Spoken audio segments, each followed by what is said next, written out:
It has become the fastest-selling exhibition in the gallery's history. More than 250 works by the Bradford-born artist will be on display, many of which have been in private collections and not on public display for decades, showing his development from an art student in the 1960s to the present day.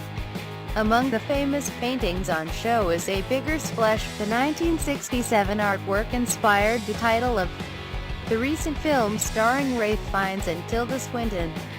Water, and swimming pools in particular, is a theme that Hockney has returned to countless times, including in Gregory Swimming, Los Angeles, March 31, 1982.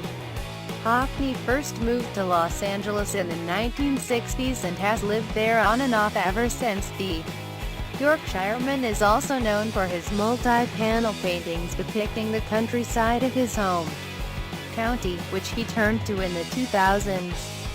A closer winter tunnel was completed in spring 2006, Hockney, 79, has said of the exhibition. "It has been a pleasure to revisit works I made decades ago, including some of my earliest paintings. Many of them seem like old friends to me now." The visitor is shown here with 1963 work, A Play Within a Play, the artist added. "We're looking back over a lifetime with the exhibition, and I hope, like me, people will enjoy seeing how the roots of the new and recent work can be seen in developments over the years." Gregory Evans, a former partner of Hockney, is captured in model with unfinished self-portrait. 1977, some of Hockney's most recent portraiture has been created on his new tool, the iPad. He has embraced the modern medium, and the iPhone, in recent years, creating videos and stills with it since 2008. His distinct style is obvious in the works. Despite the difference in technique, his 1970s works include contre-jour in the French style, 1974, Left, and Mr. and Mrs. Clark and Percy. That work is a portrait of fashion designer Ossie Clark and his wife, fabric designer Celia Birtwell, as well as their cat Percy. Of course, at their Notting Hill home in the early 1970s.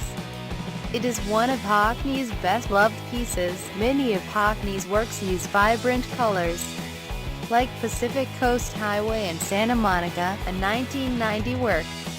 Chris Stevens, the Tate's lead curator in modern British art, told the BBC that Hockney has an amazing imagination and love of life, and that his paintings are brilliantly colored and affirmative. Visitors to the exhibition, one of the largest ever, staged at Tate Britain, will also be brought bang up to date with Hockney's video installations of Yorkshire, mirroring the panel paintings showing similar views. Hockney is a force of nature, said exhibition curator Andrew Wilson.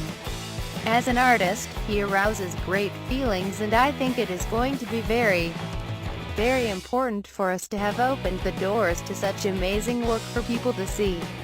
It is the first large retrospective of Hockney in the UK since 1988. This artwork, canvas study of the Grand Canyon, dates from 10 years later. Christopher Isherwood and Don Bachardy, 1968, is seen here alongside one of Hockney's most recent works, A New Masthead for the Sun, which was published last week as a one-off edition. The painting of the novelist and artist has not been displayed for more than 2 decades. Mr. Wilson said it was staggeringly different to see works in person. The chance to have those experiences is going to change how people understand David Hockney's work, he added. David Hockney is at the Tate Britain from the 9th of February to the 29th of May.